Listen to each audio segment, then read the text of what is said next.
रहीम अस्सलाम वालेकुम नाज़रीन, आप यूट्यूब चैनल देख रहे हैं। मैं इमरान खान हूँ। सबसे पहले एक बड़ी इंपॉर्टेंट खबर, जो आजकल एक बाइकआउट की मुहिम चल रही है कि अस्करी इदारे से जो मुंसलिक मुख्तलिफ इंडस्ट्री है, उसकी जो मसनूआत हैं उनका बाइकआउट किया जाए।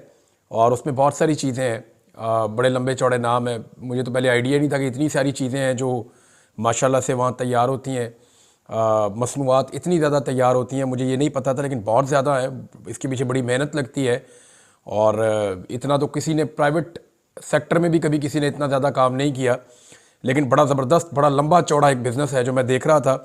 उसका जो है वो एहतजाजन जो है वो पाकिस्तानियों ने जो है वो रद्द अमल के तौर पे उनके बकौल के ये, क्योंकि एक पाकिस्तान में सिचुएशन ऐसी है कि मिलिट्री एस्टेब्लिशमेंट से पाकिस्तानियों का एक शिकवा है जो गुज़िश्ता 2.5 साल से चलता चला आ रहा है। इमरान खान साहब की हमायती है पाकिस्तान ज़्यादातर, ख़ास तौर पे ओवरसीज़ पाकिस्तानी। तो वहाँ पे वो रद्द अमल के तौर पे उनका बाइकआउट कर रहे हैं। इमरान खान साहब की जानिब से कोई